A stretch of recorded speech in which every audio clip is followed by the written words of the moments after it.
Do you all remember your first or, I don't know, first, second, third encounters with Lacan? I guess I want to just talk a little bit before we get into the mirror stage, which is the essay we're going to read today.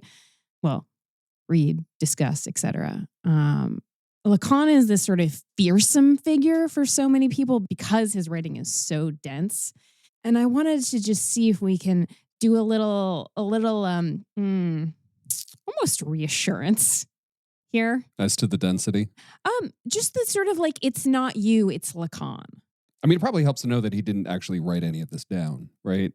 Well, that's not true of what we're reading today, but it's true of the seminars. Yeah, for sure.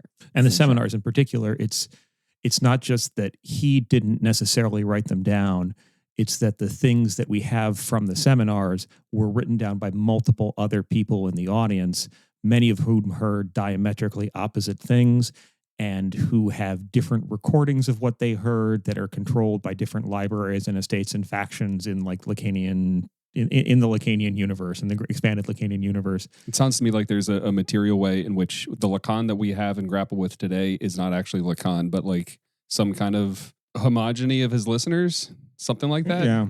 Well, I think there are multiple Lacans, right? I think everyone, people in the same room would hear different Lacans, and he would constantly reinvent himself, and he would blow up associations that he founded, right? And he would, even as he would kind of occupy this position of the master of the subject supposed to know, he would kind of just then frustrate that and play with it and sort of see how far people could go with like pretending that. He was very much about like cultivating projections and deploying them in these ways, such that one thing I think that to turn that negative into a positive, I'd say is that even more so than like the way we've said you can get to have your own Freud, you really can get to have your own Lacan. Like anyone who tells you that they've understood everything in the Lacanian opus and that they've put it together in a systematic way, I mean, they're lying to you or to themselves or both. Yeah. The systematicity in Lacan consists of a deliberately anti-systematic approach. Like he continually undoes certain things and build, like you can get the gestures and that's what we're going to go for. But like, it's not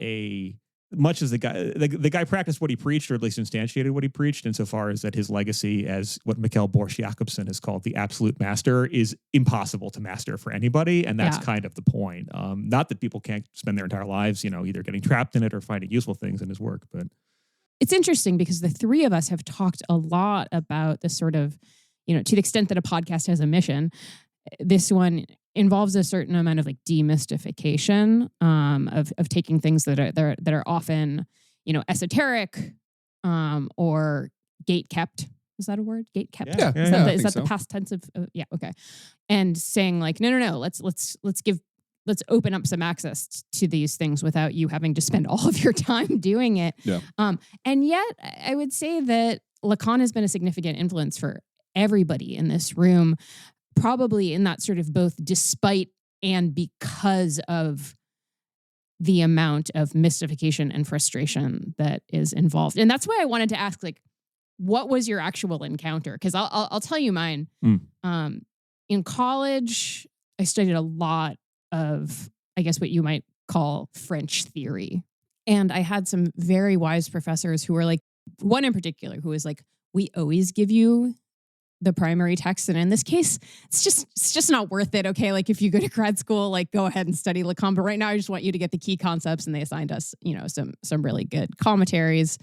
And so it wasn't really until I got to graduate school where I took a whole class on Lacan my first year.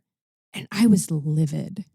I was so angry because I'd spent all of this time reading two figures that I went on to write a dissertation about, Lucia Gray and Julia Kristeva, both of whom are intimately involved with in various complex ways that we're not going to go into right now, with Lacanian psychoanalysis, both theoretically and institutionally.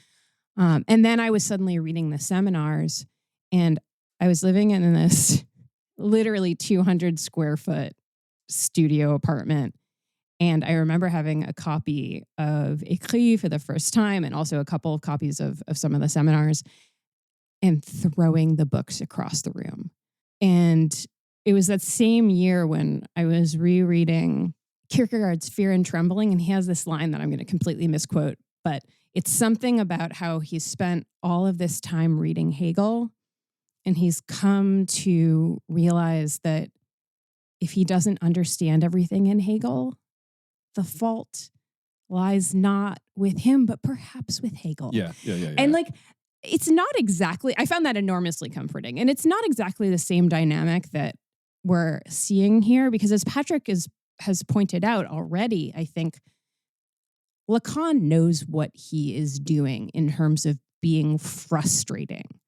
And there is something that is extraordinarily deliberate about the idea of frustrating your expectations, scrambling your attempts at intelligibility, right? I mean, yeah, I guess I'll stop there. But I will say that it was for me only when I started reading Bruce Fink's work on Lacan in the clinic that I started to really be like, oh, I need to pay attention to this. And that was the way that I kind of found my way back to reading some of these essays in a meaningful way.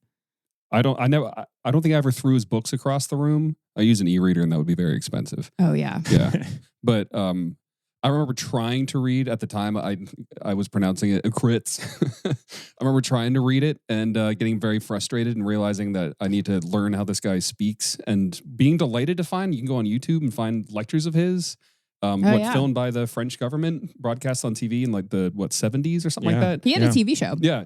And to be able to sit and like listen to him talk, for one thing, he speaks in riddles. This man speaks in riddles intentionally. Yeah. And that was when I kind of realized it's not about, I think I was used to consuming new ideas as like taking sips out of a cup of water or something like that. Very organized, very tidy. They start small, they build big. Lacan, you have to stick your head in the river and like learn to breathe under there. And then maybe you can start kind of getting at some of his stuff. Yeah. So once you are become water. Yeah. So I dropped trying to read the primary stuff, and I've just been, what's the one, McDowell's? Malcolm Bowie's. Yeah, Malcolm Bowie's Introduction to Lacan was awesome. It's really good. It's wonderful. I think that is the single best one-volume introduction to Lacan's thought by, I think he may have been knighted ultimately, or he had like an OBE or something, but this venerable British scholar who was a Proust scholar, and I think maybe done some Montaigne too, but he was at Oxford, brilliant, lovely guy, and he has this book called Lacan. Yeah. And it's out of print, but you can find copies of it somewhere. And my fantasy is that we have enough people asking for it that they bring out a second edition, because it really is a wonderful account of Lacan that's, it's geared towards people who have some awareness of psychoanalysis and some interest in this thing that we might call critical theory or philosophy. It's not necessarily very clinical. Fink is probably more for the clinical stuff in some ways, but it is the Bowie incredibly lucid. It's really clear. It's funny. He's a wonderful British stylist, and it's not funny in sort of like this, the way with Zizek can be funny with all these rapid references, and maybe you don't get the joke, but you have to pretend you do. I really think the Bowie book is a great one, and I want to recommend that to everybody. The answer for me is I got into Lacan pretty early, spent most of college reading all the Lacan I could get my hands on. At one point I read most of the seminars or whatever. And I had gotten hooked on the idea of, one, trying to understand everything Zizek was doing, being like, okay, so I have to memorize everything that's happening in Lacan. I have to understand all the differences between like key phrases in Lacan. What is the real, the symbolic, and the imaginary? How does that relate to feminine jouissance? How does feminine jouissance relate to the fact that the woman doesn't exist and neither does the sexual relationship, etc.? And I really threw myself into it. But three things kind of helped me get out of that, right? Let's hear it. One was the realization that I only had so much time, but also that I'd gotten hung up on the mistaken belief, and for this I blame my Catholicism and a certain type of scholastic education, that just because something was the most difficult of the possible things out there, that it had to thus be the most insightful, true, useful. Profound. Some old like Gnostic thinking. It's hidden wisdom, so it must be true for some reason. Yeah. And I will say, if you want to go into Lacan like that, you can. Oh, yeah. There are like Easter eggs you can find throughout this text, right? Yeah. Which is why we are doing Lacan after Taylor Swift. Of course. Yeah. Lacan definitely has his eras. But I got really, really hardcore into it, and I wound up. I actually got a grant to go to the Cause Freudienne in Paris, which is one of the institutions that sort of proclaims his legacy. Wound up reading one of the one set of transcripts for one of the seminars that he gave that had yet to be translated, and taking a stab at translating it myself. And, I wound up teaching it and later on and all this. But like, it became clear to me that like, just because something was really, really difficult doesn't necessarily mean that there's going to be a there when you get there, or rather that maybe the more important thing, and this is the second of the three things, is the process of getting through this stuff is going to give you the stuff or the attitude that you need, the orientation or a certain set of tools, which will be different than being like, oh, here is the truth at the end of this sentence, or here is like what unlocks it. Yeah. Yeah. So that was related sort of the second thing I realized, which was that a lot of the ways that I had encountered Lacan, and I think a lot of the ways other people encounter Lacan, is through like Zizek talk, or you get little snippets of film theory where people are saying, well, of course the frame this, and of course the castration that. And like, it became very clear that, well, two things, sort of subpoint two things of the second thing, right? One, those people didn't necessarily have the chops to do that. Like, they hadn't actually necessarily read everything, or they assumed that they understood everything throughout the Lacanian corpus, when in fact they kind of hadn't, or in fact they were just reading one particular period. Right. And the second half of this second thing that sort of struck me is actually the realization, the mounting one, I don't think anyone will argue with this.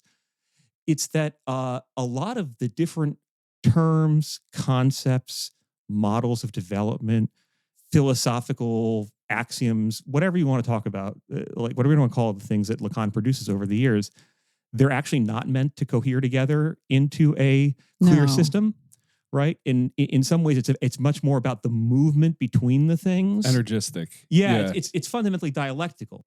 So it was this realization that they would be imposing a false holism on this text, right? Or on this corpus, rather, in the name of like, and giving it this one single name as a metonymy, namely that Lacan, right? But look, there are many Lacans. The third thing, and I think this is sort of the last thing, it's that I realized after, and this is just a test of time, right? After all these years memorizing all this theory, all these different interpretations of different variations in Lacanian texts, that a lot of that didn't stick with me. I wouldn't remember it. I couldn't remember, and not to toot my own horn too much, right? But like, a lot of the things that I think make Lacan hard for people, particularly reading them in English, right, are a little bit easier in French because like they pivot on rhymes and like we'll talk about that. Yeah. And like, so that stuff was accessible to me, and it was also like it was in there. It was in like my brain stew, whatever you want to call it, and still I was losing it. And I was realizing that, but what I was retaining were like certain types of gestures, right? Certain types of orientations to problems, a certain sort of drama of what happens to the person in Lacan's theory of development, or what happens to people in Lacanian psychotherapy. And as the technical dimensions of it kind of faded away with time, what I found myself returning to was a certain set of core concepts and things, and realizing that those things, if you let yourself not be too intimidated by the text, or rather, if you let it, and I love the analogy you gave, Dan. Me too. If you let it kind of wash over you, like literally, if you read this, if you sit down to read this the way you would read a VCR manual, or an introductory VCR manual. Yeah, I don't know. I mean, Lacan died in 1981, so there you go. He would have had a Betamax manual. Like, look, the next time you're installing one of your fancy zip drives, you're gonna want to. No, but like if you try to read it the way you might read, like an IKEA diagram for something, right? Like, there are no words in those, right? Well, they have graphemes, they have signifiers, right? There's that little guy, and then there's little. I can already tell this is going to be a 2-part episode. Yeah, maybe it is. But like, called it. Yeah, but that like you could actually, if you let yourself just go through it, reading it the way you'd read poetry, right? Assuming you read poetry, you try to read poetry, or the way you'd read like something a little more arty. You're not necessarily trying to be like, how does this line of the wasteland relate to this line of the wasteland? Or like E.E. Cummings, why is it so weird you spell this way in one sentence and not enough in another, like in a different way in the other, right? And if you just let it wash over you, things emerge. It precisely, and this is my way to tie a bow on it, the way in which his work is about creating a vibe, or producing a feeling, or producing a relationship towards your own desire to understand and what can be known. That very much produces these kind of uncanny things where you read some stuff, it doesn't make any sense, except one sentence hits you and you come back to it. Right. Or you read it again and a different sentence hits you. So stuff like gets processed by you. Precipitates up is sort of, I'm like reading your hand gestures. It's the image I'm getting, kind of combining what you're doing with your hands and Dan's, kind of upsetting but accurate drowning metaphor, but somehow you're still alive in it. You're just, I feel like, you've just kind of like become with it, is like, what precipitates out. And it's like, what comes up on the beach after, it's been high tide and then like the tide recedes. And it's like these sorts of like, I guess the word is rocks. I was going for like granules or nodules. We're really leaning into the free association here. But what we're going to try to do as we make our way through a bunch of episodes about Lacan this year is offer some of those little, I have this image of like iron pyrite, like really bright kind of thing, like washed up on a beach. And just kind of like offer some of those. And it's not always going to be like, well, you can take this to the bank. But hopefully there will be some, as Patrick likes to say, cash value. I wanted to call attention, Abby, because I think in a phrase that you used that really underscores your point, and it's a distinctively Lacanian phrase, it's the idea of something precipitating. Yeah. Right? And this is going to give an example, too, of how Lacan is all about puns and language. And whereas, it's interesting because he'll call for this return to Freud, as Abby will describe, but also he's going to be using his reference that he keeps returning to are very different from what Freud does, right? So where Freud will talk about, biology and nerves, the things that are at hand for Lacan will be like the surrealists, linguistics, animal behavior, the beginnings of what, we call ethology, etc. But the point in all this is that it throws so much at you. It overwhelms you. And in fact, even there's this wonderful line from Malcolm Bowie that sort of describes this. Please. Where Bowie writes, one of Lacan's recurrent purposes as a writer is to amplify theories to the point where they become deranged, to supercharge them with meaning in such a way that they no longer have uses or applications. It is as if he is prepared to ask the question, how useful is all this, only when the theory in question has owned up to its madness. And later, I think there is a lot of stuff that's useful in Lacan. And actually, I will say, I think here the work of my friend Kareem Malone, who's a psychologist who uses Lacan clinically. Like there's stuff in the Lacanian corpus that has tremendous uses clinically. It's just that he also has stuff that, and I think in a way that no other psychoanalyst since Freud has, is also useful for people who are interested in other disciplines, whether it be political science or film theory or any of numerous things.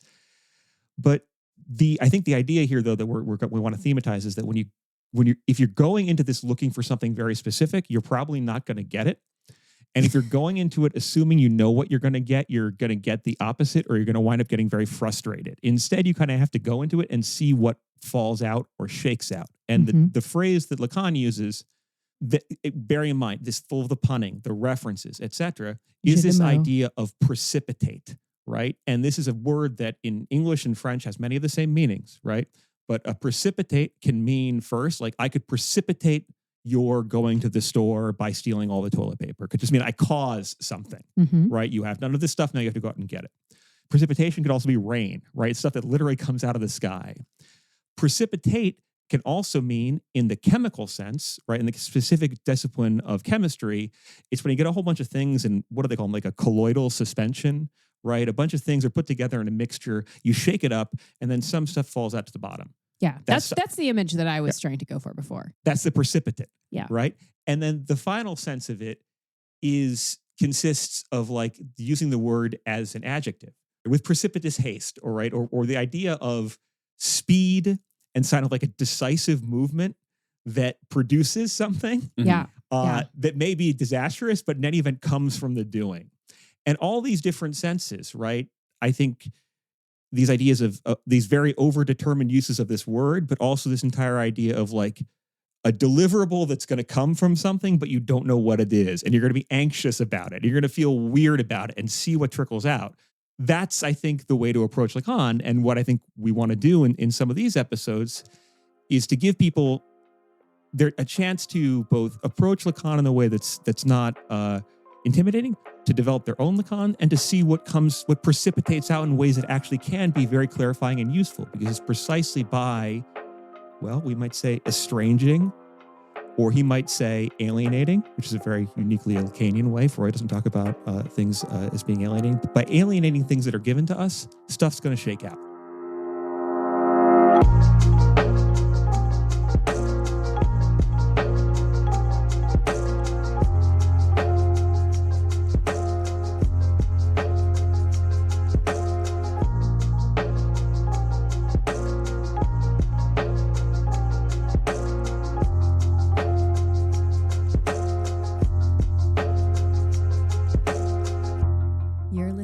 To Ordinary Unhappiness, a podcast about psychoanalysis, politics, pop culture, and the ways we suffer now.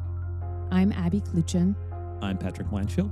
I'm Danielle. And today we are doing our first of a to be determined but non-trivial number of episodes on podcast favorite French psychoanalyst, Jacques Lacan. Specifically, we are doing today the first of what's going to be, as we've decided in the last 20 minutes and as predicted by Dan. A 2-part episode. As predicted by Dan, the second he saw the outline, a 2-part episode on a 5-page essay, which is the mirror stage as formative of the I function as revealed in psychoanalytic experience, which is probably Lacan's most famous essay, I would say. Yeah. And he delivered it in 1949 in Zurich at the 16th International Congress of Psychoanalysis. But because it is our first Lacan episode, while we're not going to give you like an entire episode's worth of biographical background, we do want to do some context and ground clearing. We'll talk a little bit about his biography, but I also want us, since we just did this whole sort of intro, which if you are already like a Lacanian or invested in the Lacanian project or one way or another, you may have been nodding your head and being like, yeah, sure, what precipitates out? But a lot of other people are like, wait, what? Why are we doing this? So why is this episode so wet? Strange. Why is it so moist in particular? We want to talk a little bit about his significance. Why are we spending so much time with this figure? Not only to look at some of the texts and concepts that are most closely associated with him, that are his most important legacies, but to situate you, essentially. Before we even do the bio, I want to say one thing that I think if gun to my head, someone's like, what's the most important thing about Lacan? Not a situation I expect to be in. Very strange hostage situation. Okay, look, in the business of philosophy, we do unusual thought experiments all the time. And this thought experiment is gun to your head. What do you tell people about Jacques Lacan? I would say this. He is important for a whole host of reasons, but for me, at least, and for many of, I think you could really say his followers. I mean, I think that's really the right word. And, we can on another episode talk about some of the kind of incredible sociological dimensions of the entire community that gathered around Lacan at what came to be the École Freudienne and his seminars. We're not going to do that right now. But it's something like Lacan is the single best and most influential reader of Freud that we have. You will often hear Lacan himself framing what he does as a return to Freud. And it's not just Freud, like tout court. It's particularly the early Freud. I would say, even to the extent that this podcast is influenced by Lacan, you can see it in the ways that we keep coming back to texts like the Studies on Hysteria, the Interpretation of Dreams, the 3 essays. That's Lacan's focus as well. We're getting that from him. But I really wanted to read you this sentence, and this is something that Lacan said in 1980. I'm taking it from Stuart Schneiderman, who is a Lacanian analyst turned life coach. not really. His book, Jacques Lacan, The Death of an Intellectual Hero, which is really great. Throughout his life, even as there were Lacanians, Lacan was like, okay, well, that's not me. And he says, c'est à vous d'être Lacanien si vous voulez, moi, je suis Freudien. Okay, so like, you want to be Lacanians? Like, okay, go ahead. I'm a Freudian. Like, so he, and he dies the year after that. That's 1980. He dies in September 1981. So to the end of his life, he understood himself not necessarily as elaborating a new psychoanalysis, but as doing what I would call, in some ways, a fundamentally conservative task, which is the return to the origins of the movement. Like, that's something you actually will see in religious fundamentalist movements, is like, we got to go back to the beginning. And that is, even as Lacan has this reputation for being like radical and wacky and the short session and all, and, he's this sort of rebel who gets expelled from the International Psychoanalytic, he's the sort of like cowboy of psychoanalysis. That's all true.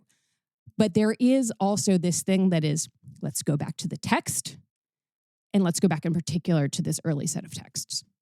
Yeah, to underscore Abby's point, I think if you were to describe like Jacques Lacan's significance in like 2 or 3 sentences, you could say that he is the most, arguably the most influential and controversial psychoanalytic thinker of the second half of the 20th century. Yeah, you could agreed. be a little cheeky and say he's the most influential successor to Freud, or you could say, but there you immediately get into sort of the meat of what Abby was getting at here, which is namely, what's the character of this return?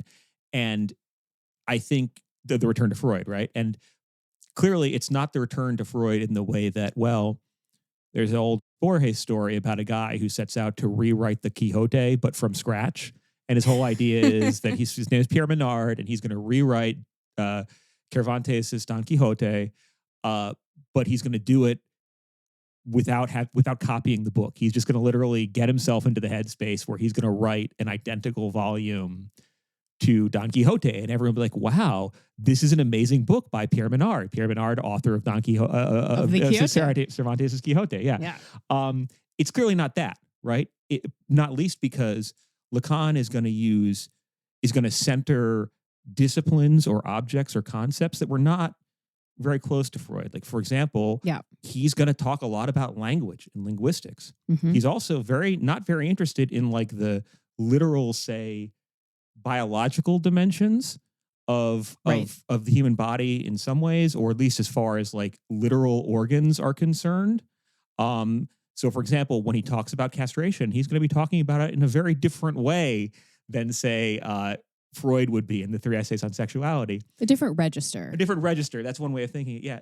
But also, too, he's going to, in his return to Freud, he's going to try to get us to encounter or to perform something that I hope on the podcast we've been centering as a very basic Freudian sort of habit. Namely, here's something that's given.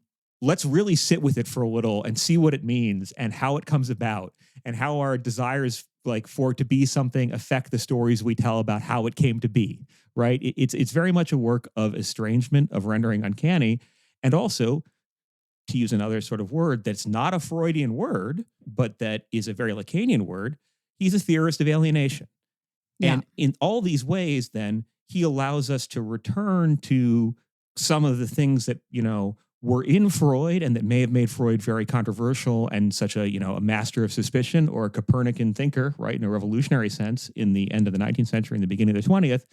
But he does it in a way that's a little more legible for people who are in what you might call a postmodern era, right? Mm-hmm. And so in those ways, like it's a return with variation and it's a productive encounter. I think we could also say, too, that one thing that thinking about Lacan makes us do is re-encounter the way in which Freud comes to stand in for knowledge that we don't like, right? Or the idea of knowledge that's distressing. And then these ethical, moral considerations of like, well, what's this guy's deal? What does he really believe? And how does what he believes relate to the moral valences of the discipline that he creates and the therapeutic practice he leaves us and the theoretical edifice he articulates, et cetera? Lacan is kind of a notorious asshole. And we're not going to get into some of the stories about like Lacan's personal life, or even some of the stories, I later, maybe in a wild analysis, I can tell some of the stories about things he said to people I knew. But he was not a paragon of virtue. He wasn't a nice man. He was not a nice guy. No, but in that way, again, it makes us think about like, what are our expectations of people who have knowledge, right? Are they necessarily, in other words, it interjects us. It sticks us back into the fact that knowledge is never just an abstract thing. It's embodied in people, but also it's a thing we project onto people. And sometimes the people who are giving it to us, that knowledge may not be fully self-present to them. And sometimes their brilliance consists in their saying things that give us ourselves back to us, even though they themselves may be full of shit and partially maybe a bit of a, like a crook sometimes, or maybe they're inconsistent, but still through this sort of deliberative process of things hitting the real or precipitating out, meaning happens. I guess this isn't about him as a person exactly, except insofar as like he writes like a dick, right? He writes like an asshole. Like all of these things are, but like, full disclosure, I wouldn't do this anymore, but I did write a chapter of a dissertation that was entitled "In Praise of Unintelligibility," where I was really into like books that deliberately frustrate you. And I was writing about Lucy Regret, who Lacan famously kind of screwed over professionally, and also Lacan. But like, I like that kind of writing. I do. But there are ways that you can do it that bring people in, and then there are ways that you can do it that do not.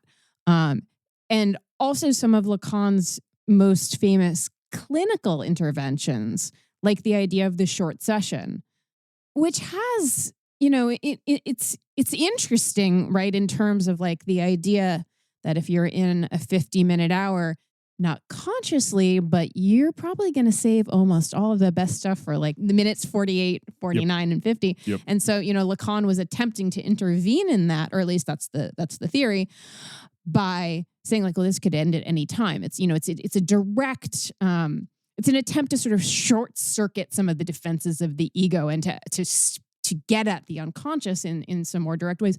But I think it's helpful to contrast that to this sort of extreme focus on kindness and like holding and containing of someone like Winnicott, even somebody who is, as we talked about in our conversation a few weeks ago with Brian Go-Smith, is a theorist of hate, but is nonetheless, even in his writing, he's an analyst who is so kind. His concepts, I don't know a single mother who has interacted with the idea of Winnicott's good enough mother who hasn't, slept better some nights because of that. This is not the character of the kind of intervention that Lacanian ideas prompt. And so we're not doing like a particular ad hominem on Lacan as a person, although there are like, again, tons and tons of stories about his, I'll just say unkindness, but it's jarring. And it's jarring on purpose. Yeah. The example of the short session is a perfect one, right? Just because, again, it's in the modern moment, we're like, wow, imagine if you pay for 50 minutes and you're talking 10 minutes in and your clinician is like, I don't think you're going to produce any good material today. Or like, we're done now. We're done now. Or like basically, or just says, I'm done now. with you. I'm done with you. Right. And you're like, God damn it, I want to talk about my abandonment issues some more. And like, no. And then they come end back it. tomorrow. Yeah. And like, you could be like, oh my God, this person is now going to double bill and see 3 people, in the 50 minutes. You could be like, why the fuck would they do that? But once you don't feel, it puts you in a relationship of antagonism, or what you might even call paranoia. Right, which is a nice thing. Unsurprisingly, Lacan theorizes as a theorist of knowledge as paranoia, but also it kind of speaks to something. I'm not necessarily defending the short session. I know people who love it. I know people who hate it. I don't think it would be good for me. It is the thing that got him expelled from the International Psychoanalytic. Yeah, it's a deliberately prickish kind of performance, right? Mm-hmm. It's a deliberately. Here's what I'll say about it. More than anything else, it's a radical and strange thing to do. And he also, I mean, it's genius, right? And authorized too by this logic of the precipitate. Yeah. Right. Yeah. So the idea here is like, we are going to by making analysis instead of a tired, familiar 50-minute hour and introducing a kind of precipitate haste to it. It could end at any moment. Mm-hmm. Stuff shakes out, i.e. precipitates, that sticks with you after the session, right? It actually shakes you up.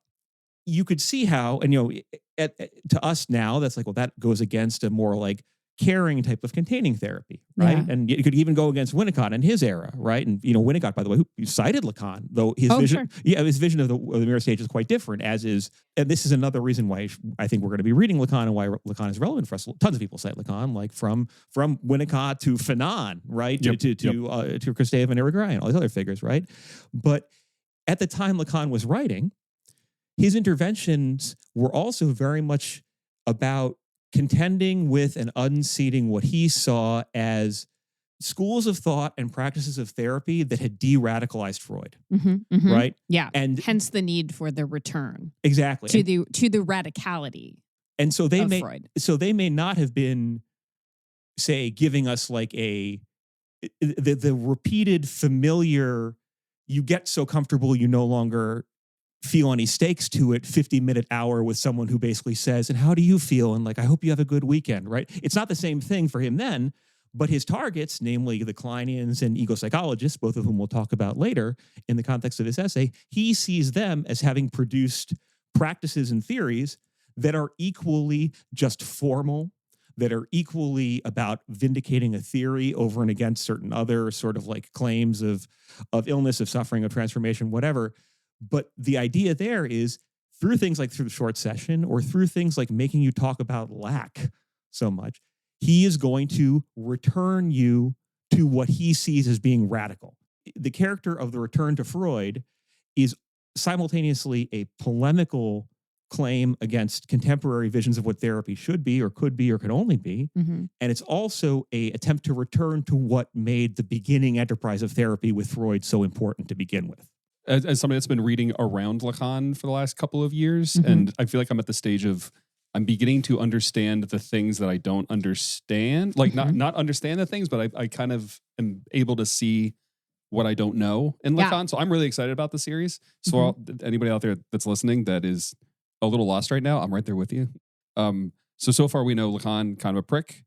I wanted to see if I can encapsulate, Patrick, what you were getting at with the vibes. It's less important what the dots are. It's more important how he draws the line to connect them. That's kind of what you were getting at there. Yeah, I think that's what you just said there very brilliantly. Might be another one sentence way to describe Lacan in terms of like the oracular. In terms of the oracular stuff. Like he's going to make us. What he wants to do is he wants to make us feel about language and about Lacan talking specifically, but also all speech that happens in therapy or the strange phrases that we hear as a child. He wants us to feel as weird about that as we do about a dream when we wake up about it, right? It's that type of unsettling thing. But the other thing is, yes, there are certain key specific Lacanian concepts and terms, right? Today we're going to do the mirror stage. Yeah. The other one's going to be the gaze. Today right? and in 2 weeks. Yeah. So yes, there are certain key concepts, but also Lacan is very much a thinker of patterns and above all of structures. So one thing Lacan is going to do in a way that's a little bit different from Freud, though he's authorized by Freud to do it, is to talk about a lot of things in terms of relational dynamics, or to use another word, dialectics, right? i.e., the father isn't just literally the guy who comes home from work. The father is who has to have a particular set of genitals and et cetera, right? Rather, the father is a position that has a function in a family system. Right? Yeah. He's going to move towards describing things in terms of functions, relationships, and structures, and learning to perceive those structures, those patterns, and those relationships is in some ways much more important than the fine distinctions of what is in each and every position in those structures and patterns.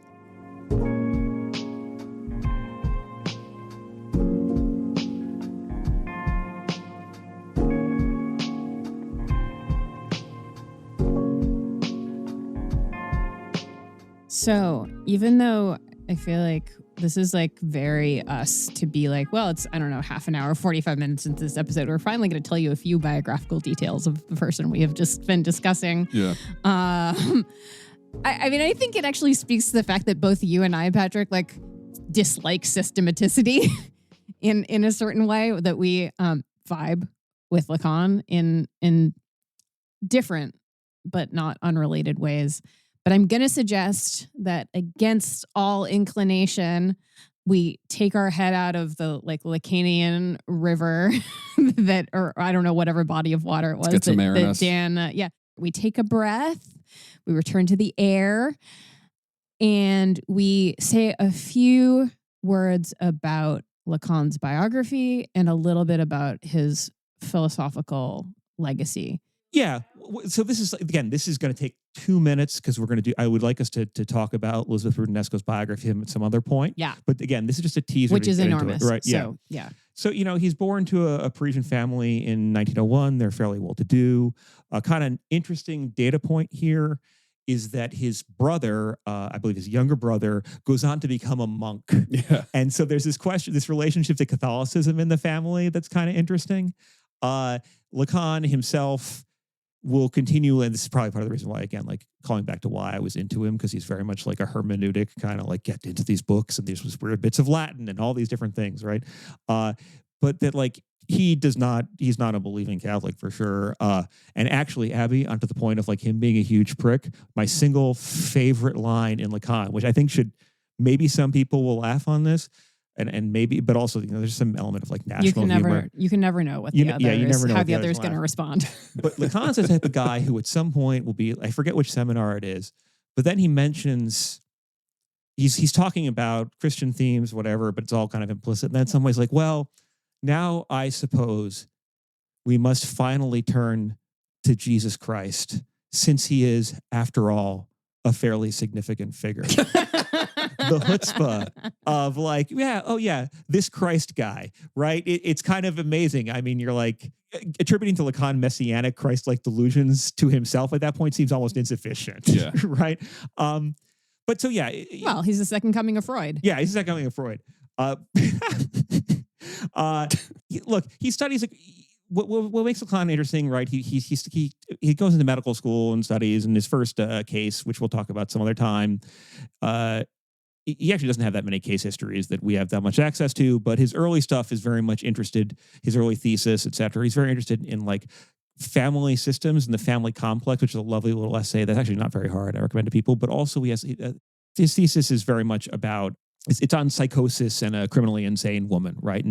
And without saying too much, we'll just say that he begins to structuralize paranoia. He starts thinking about paranoia not just as a condition, even as he deals with it specifically, but also is very interested in ideas of like anxiety versus vis-a-vis the other. But the idea of psychosis and its relationship to language becomes very important to him. Yeah. The only other really important thing to know about Lacan, and I'm going to really do want to keep this short, is that he is in the first half of the 20th century, right? He does his thesis in 1932. He's really jacked in with some very interesting folks in the broader art world, right? In the intellectual format. Surrealists, yeah. Like you can find, he would, coffee with Salvador Dali. Hell, I think actually during the war, I think he treats Anton Artaud, who he says is incurable. Maybe right. He's, he gets, if you're into phenomenology, he does lectures with his fellow Binswanger. He goes to Zurich and meets Jung. He trains. Did he meet Jung? Yeah, he met Jung briefly. Oh, okay. Though he never met Freud, which is really, really interesting. In 1939, when Marie Bonaparte, the princess and Freud's sort of like patron and patient, finally helps Freud and his family leave Vienna, she throws a big party for him in Paris, and Lacan is invited but does not go. Right. So never again, meet your heroes. We must return to the master, but I myself will never meet him. I mean, wisdom, honestly. Yeah, don't meet your heroes. He marries in 1934 and has 3 kids with a woman named Marie-Louise Blondin. In that same year, he joins the French Psychoanalytic Association, or the Association in Paris. He's also kind of interestingly in circles, not just with like phenomenologists, like he attends lectures given by Merleau-Ponty, but also with all these people that are associated with what's sometimes called like, well, they're kind of neo-Hegelians. Well, he goes to Kojève's lectures. Yeah, he goes to Alexander right? Kojève's lectures. Which is really important, and which, if there's like, if you want to pick like one event in that part in terms of like intellectual history for, this sort of strand of thought, like going to Kojève's lectures on Hegel is one of them. And, at some point we will talk about the Hegelian dimensions of Lacan's thought. In one sentence, if we wanted to like describe what that sort of does for him, but also what Kojève sort of represents, it's that the phases of Hegel's dialectic, his grand story of Geist progressing through different forms across different historical eras, Kojève really amps up the agonistic, competitive, aggressive dimensions of the dialectic, right? He's very famous for his reading of the master-slave dynamic. There's mutual interdependence, but also it's always sort of thanatotelic. It sort of tends towards death. We'll drop it in the show notes. It's still one of the single best commentaries on the phenomenology of spirit. It's amazing. So he hangs out with people like André Breton and Salvador Dali, and he attends lectures with Kojève. He gets very much involved with Bataille, Georges Bataille, who's another major thinker, kind of close to my heart. We can't really talk about too much here, but he does ultimately have an affair with Bataille's wife, Sylvie, whom he marries. Honestly, like what really living dangerously when you consider Bataille's interest in human sacrifice. Yeah, they were all. Yeah, supposedly they all wanted to do everyone at the Ancephal group, which is what they called the Acephal group, the headless group. They wanted to do a human sacrifice, but the thing was that everyone wanted to be the sacrifice. Yeah, everyone wanted no to be the one sacrifice. wanted to be the It's like they're doing weird sex sacrifice stuff. Well, they're talking about it. Yeah. I know we're in the realm of Lacan here, where everything is language, but if no one actually got sacrificed, like that's. It is interesting how much better Lacan trucks with the art community and how Freud seemed to kind of avoid. Didn't he look down on a lot of the arts folks that were inspired by him? And Lacan went the complete other direction. That's really interesting. Lacan is a Parisian. Yeah. Like, I encourage people to Google the photo of young Lacan smoking. Like he is a hot, louche guy who sits in the Café du Magot smoking cigarettes. Louche, anyway. Definitely, no. That picture is smoking. You think? He's an attractive guy. I think he was an attractive guy when he was older. Have you seen the one with him smoking? I feel like shirtless? This is Travis Kelce all over again. Lacan could go topless and look great. Did we not see the photos of him on the bench smoking? He looks wonderful. Maybe we'll add that to the show notes too. I mean, he's like a heroin chic young Stalin. I'm just going to move right on. Yes, he's much more tapped into the art world than Freud in some ways famously middlebrow taste in literature and culture, or like in contemporary literature anyway. And is very much interested in, and Freud is very much hung up on science above all else. Well, right? plus he's bourgeois. Yeah. He's Victorian. He's bourgeois. We're talking about he's Vienna. Lacan is Paris. Like it's a whole. I realize I'm painting with a very broad brush, but. Very different traditions. Very, very different traditions. So we're gonna stop there with the bio, because we are gonna talk more about the sort of group and movement that formed around Lacan. But right now, we're going to finally get into talking about this essay, The Mirror Stage, and it is really an early essay by Lacan, and it's him taking a step onto the international stage in terms of the international psychoanalytic community. So we're going to bracket for a moment the École Freudienne and all of the sort of like later like apparatus of like Lacanianism and get into it. I want to say really quickly before we do that, I want to call back to something that you said a little while ago, Patrick, that I think is really astute, where you're talking about. It's not quite that you're saying that Freud is literal and Lacan is metaphorical, right? That's not right. That's reductive. But there is a way in which you can read Lacan as taking so much of what Freud is thinking about in some very concrete terms, and thinking about them in terms of structure and in terms of function. And I do think it's that kind of abstraction as he is a man who thinks in terms of abstraction overall. I think it's not surprising that he has also been deeply influential in a number of strands of philosophy. I'm not particularly interested in gatekeeping the concept of like who counts as a philosopher, but I will say that when I was rereading Malcolm Bowie in preparation for today, there is this line where he says something to the effect of like, it's not surprising if you think that this paper, the mirror stage, is kind of strange as like as a intervention into a psychoanalysis, because it seems more like an intervention in like a conversation about like ontology or metaphysics.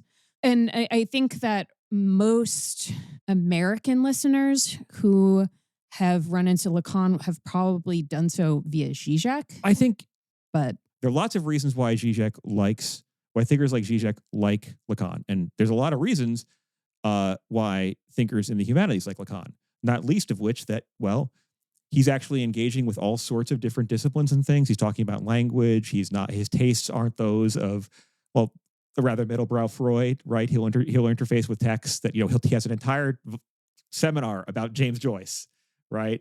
Whereas Freud seems to have been unaware of the existence of Joyce, or at least did not, I can't find very much on that, right? So that's all there, right? He's already in this humanities space that's accessible, or at least has certain shared things with other thinkers. The other thing, though, about Lacan is that this is very different from Freud insofar as that as a genre, Lacan has papers, yes, but they're not like some of the papers we've already read in the standard edition, or even the letters we've read in the standard edition. They cross genres. They involve these strange, he almost starts as though he'll use we, or he'll reference things that the audience doesn't necessarily, he'll presuppose an audience, or he'll suggest an audience, which may not be the actual audience reading it. Sometimes they're like manifestos. Other times they're like meditations. And other times they seem like they're polemics. And other times they seem very clinical. But it's all these things sort of at once. And that is, I think, perfectly highlighted in the text that we have before us today.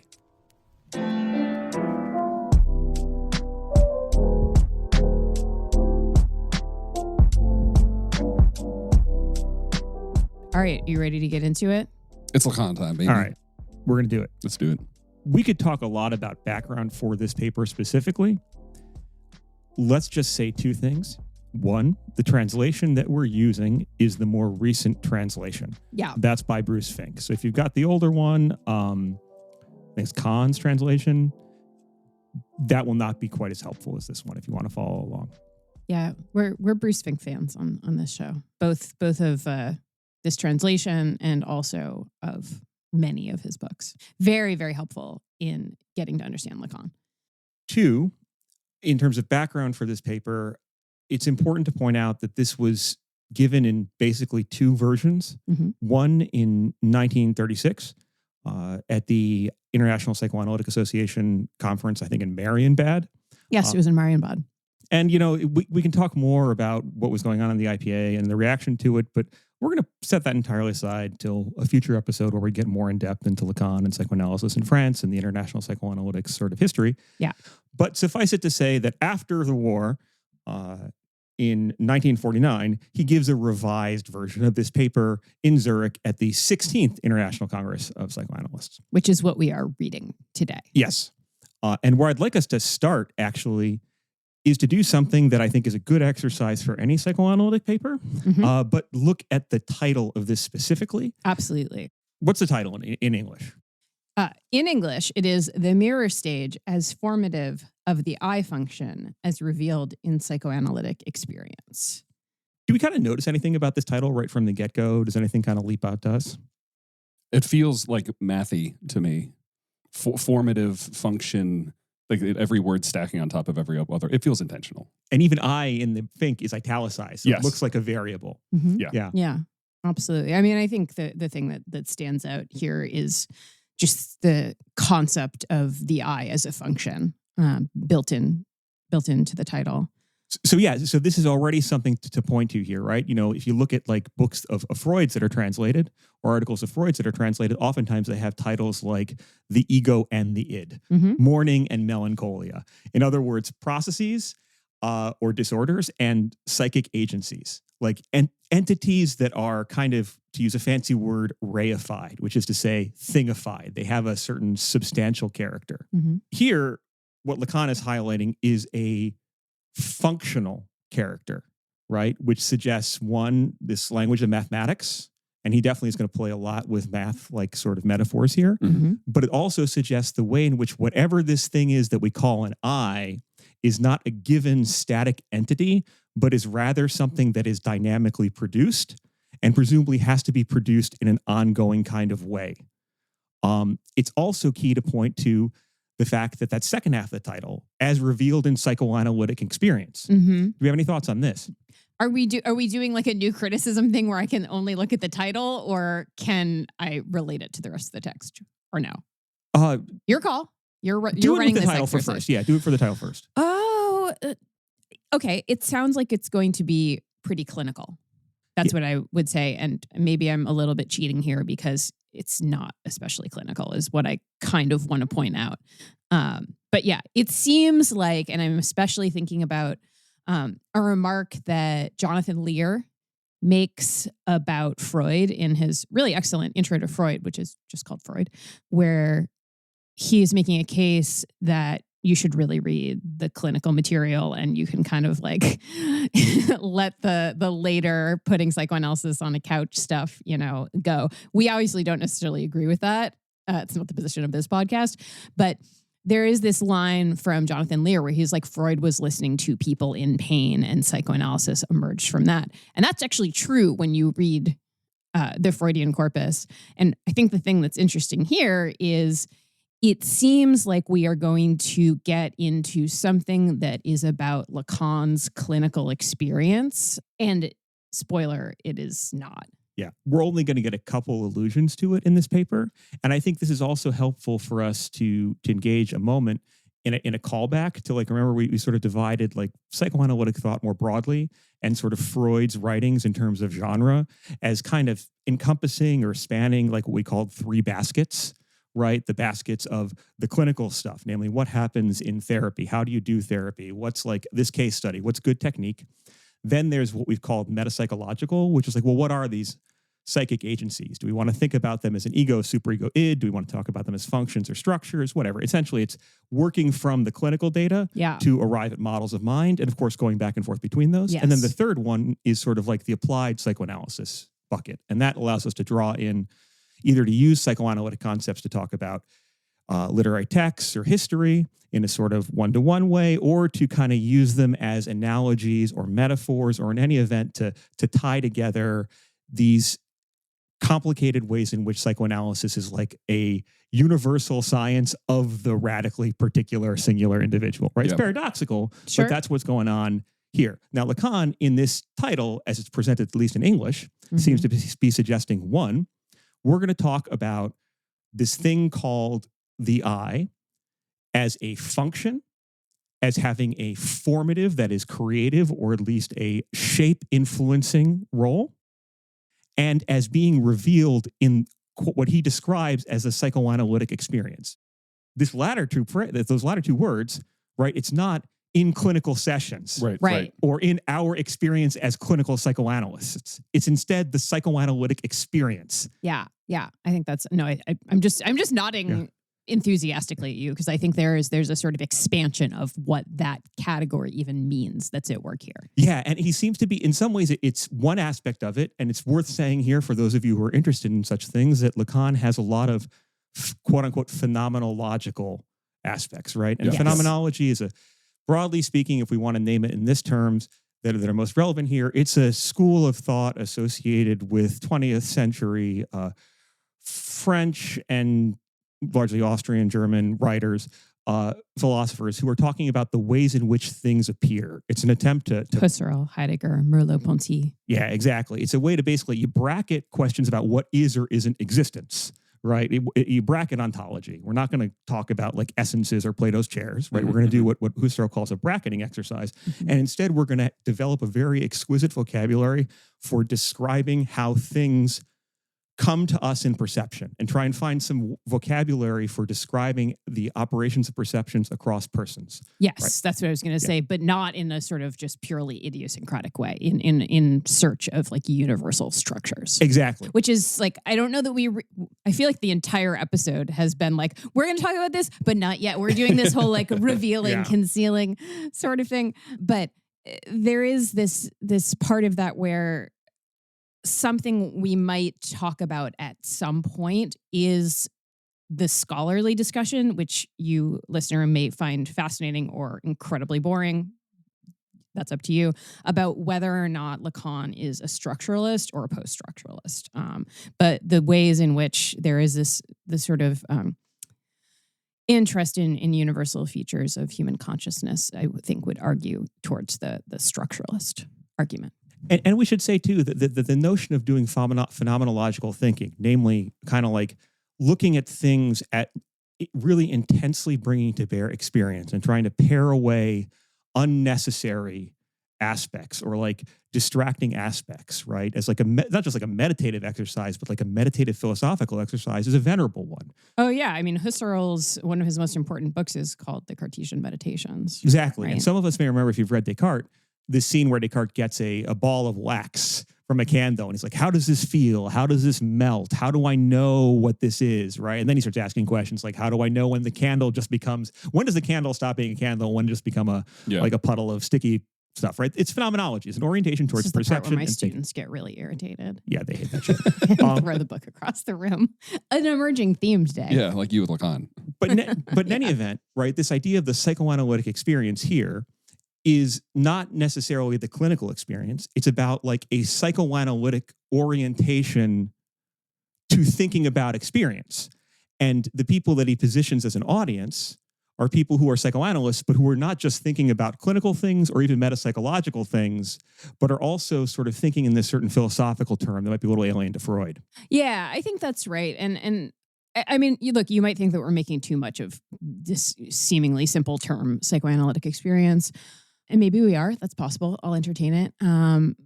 This essay, as we will talk about at some length, and as is already evident in the title that Patrick is like very deliberately having us slow down with, it's about subject formation. Yes.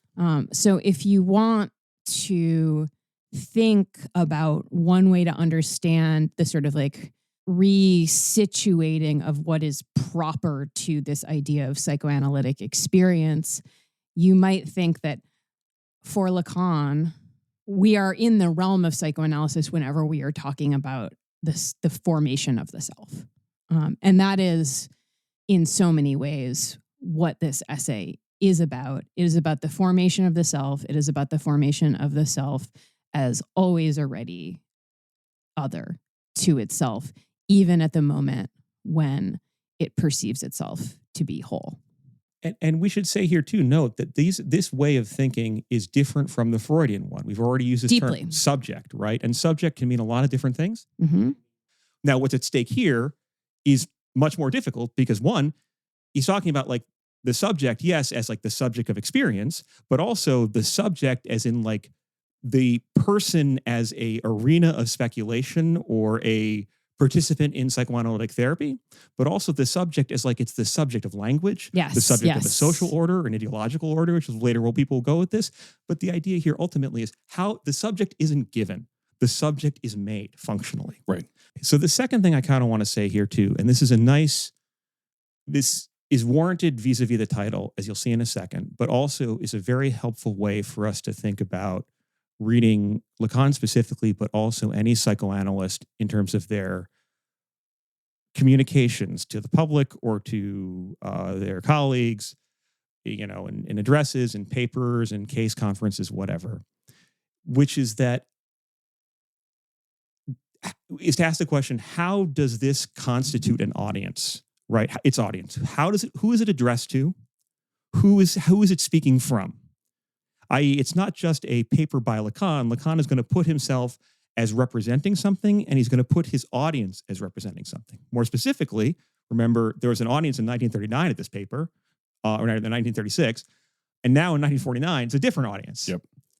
But also there's this broader audience or this collectivity of the people who are interested in experience or the people who are experiencing psychoanalysis who want to think in these terms. And at that point, we should look at the title in its original French, because I think that also kind of points to something. So the title is Le stade du miroir comme formateur de la fonction du jeu, telle qu'elle nous est révélée dans l'expérience psychanalytique. It's beautiful, for one. Why, thank you. Well, it's just because it's French. Yeah, it's lovely. Yeah, Abby, does anything catch you interested in that title? I mean, again, you don't need to know Lacan to read French, or rather, you don't. Fuck. You don't need to know French to read Lacan. But I will say that for those of you who, But it doesn't hurt. It doesn't hurt, and also because a lot of what goes on in Lacan, he's so interested in language and fronts the question of language, punning, and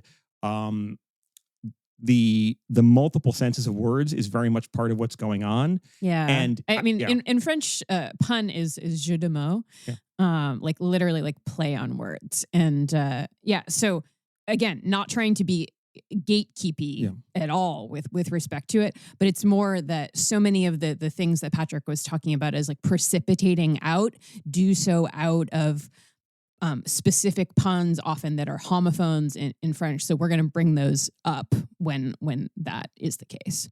I think part of what's deliberately at play in what Lacan is doing is this idea that stuff is overdetermined.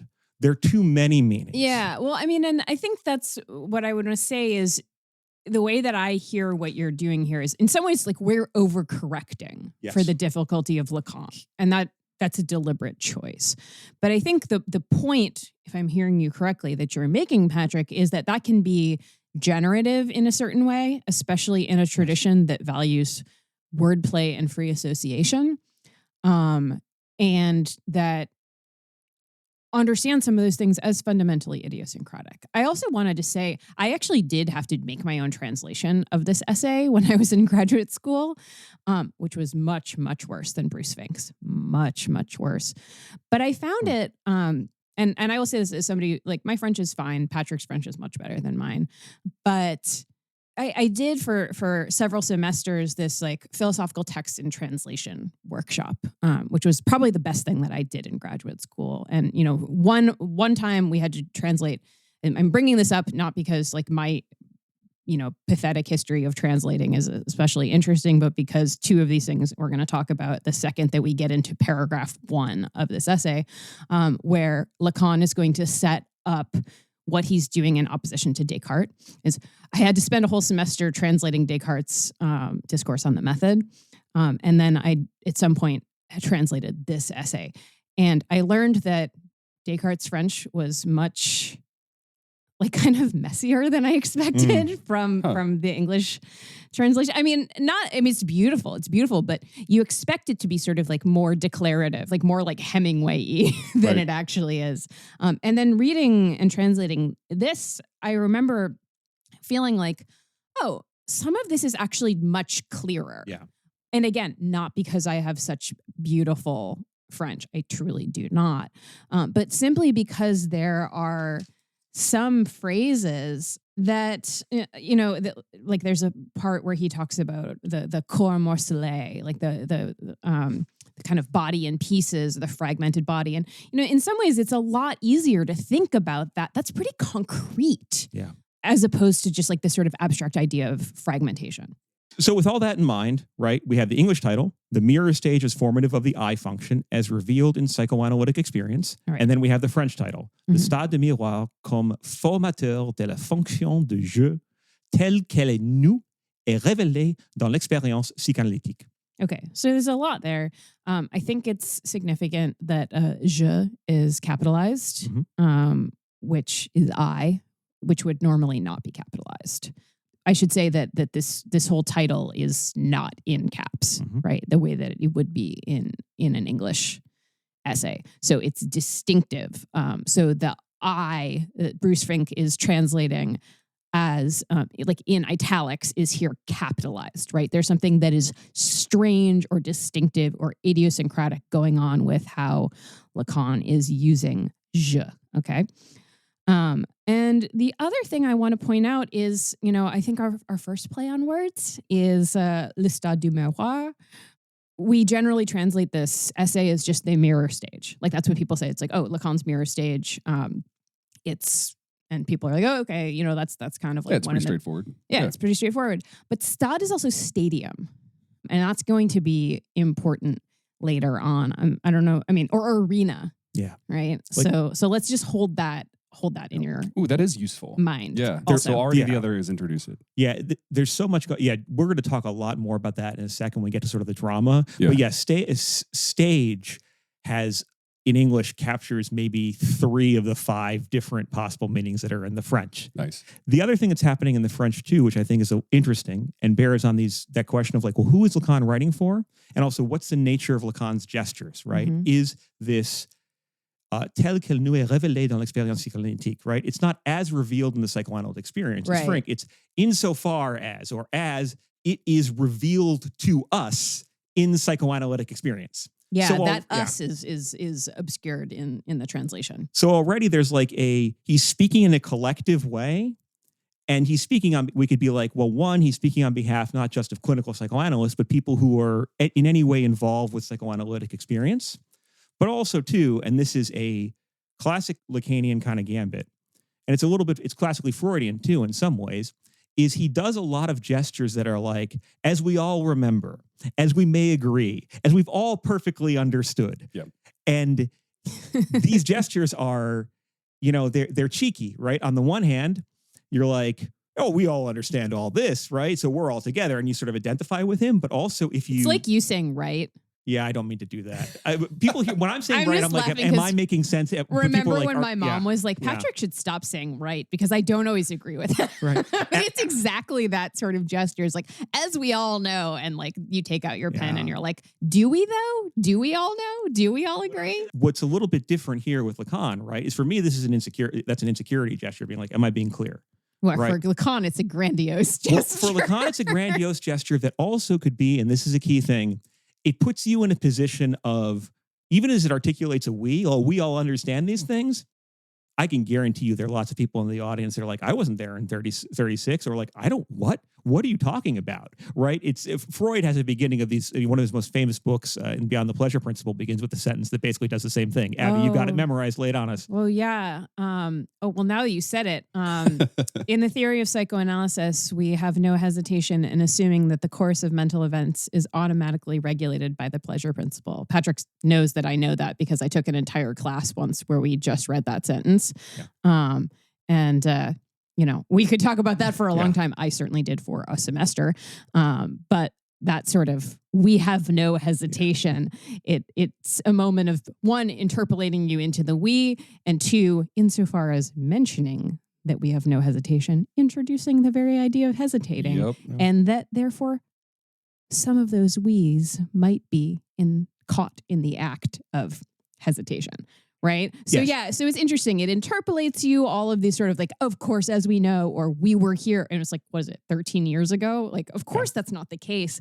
So it both introduces and consolidates this we, but also gives you a moment of I think, creating emotionally like, I'm not on board with this guy. Yeah. It produces a kind of tension insofar as it presents what seems to be collective knowledge. And you're all supposed to nod with it. But also maybe you're like, I don't understand what this guy is talking about, but I should better keep nodding. And also there's the element of like, is this really total knowledge? Do we all understand this? Or is this guy just assuming that we understand it, or pretending that we understand it, or demanding that we ask him like to challenge him? Or does everyone else but me understand it? Exactly. In other words, it's an experience of paranoia, it's alienation. An experience of paranoia. Yes. Yeah, it's created that experience of paranoia from the very beginning. Can I say, though, this is in the spirit of the, like, it's not you, it's Lacan, that if you get into reading intellectual history about like the Lacanian circle and about this time, you will find all of these eminent scholars who went year after year to Lacan seminars, and then like decades later will be like, I had no fucking clue what this guy was talking about. Yeah, and I'll just fuck it. I'll let this out. Right, one of my dear dissertation mentors was a very close personal friend of Lacan, and would spend a lot of time in the 70s in Paris while she was writing her own work, and attended a couple of his lectures, but more would just go to dinner with Lacan after the lectures. And the story is, that she tells is that he would recurrently, when she was at the lectures, occasionally, she was very clear, I was not a Lacan student, would say, so Shoshana, what did I say? Because I don't remember. Again, who knows? Is this playful? Was he literally in a fugue state? Was he just sort of free associating? Is he testing her? Yeah. Yeah. But again, it's like this idea of, if there's one thing Lacan does, and this is why later he'll be so interested in people like James Joyce and Thomas Aquinas, is he produces enormous amounts of language that are almost sagging under the weight of overdetermination. And rather than getting caught in the trying to reconcile all of it or to perceive inner logics that sort of traverse the whole thing, we can instead dive in and out because there's already going to be so much for us to get out of it. Yeah. Right? I thought you were going to see he just keeps going. He just keeps going. The images I have is Sonic the Hedgehog. Yeah, no, he basically does. I mean, part of his early work is on language and psychosis. And one of the ways he basically argues some people can deal with difficulties in experience is through basically becoming creatures of language. And they become graphomaniacs. They become constant talkers. And for him, well, James Joyce is one of those. We could arguably say Lacan himself is. But in any event. Derrida is totally one of them. Oh, totally, yeah. Apparently he used to write at stop sign while he was driving. Probably also the key to Substack. But that's another point. Stephen King. Yeah, Stephen King, definitely. Okay. Yeah. But here, just to put a fine point on this then, we've already gotten these ideas. This object of the discussion is a function, not a given entity. Right.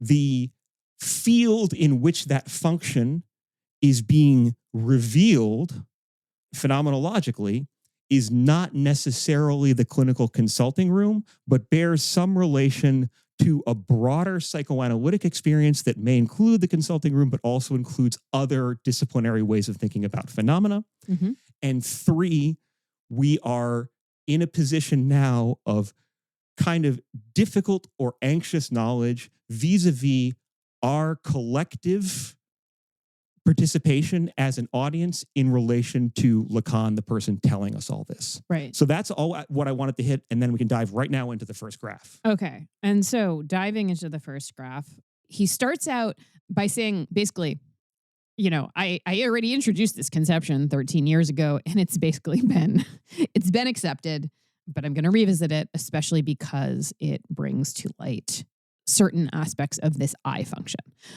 So before we can get into what that I function is, I want to read the final line of the first paragraph and spend a little bit of time unpacking what it is that Lacan is setting himself up against. Okay.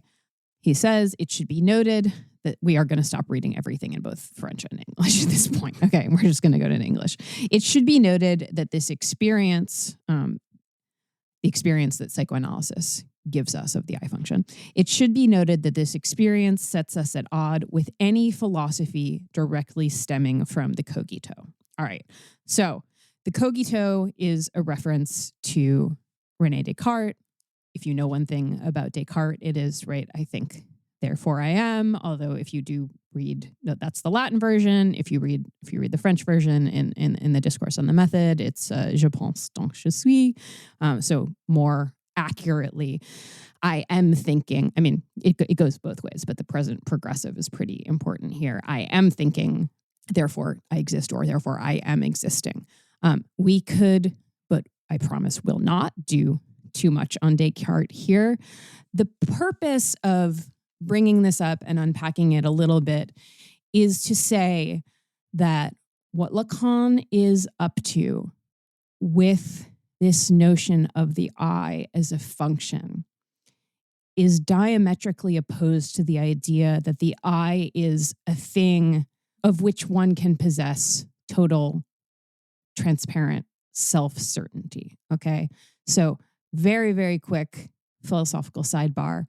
Descartes, in his stove-warmed room, radically and systematically doubts everything. He doubts his perception. He doubts whether or not he's dreaming, et cetera, et cetera.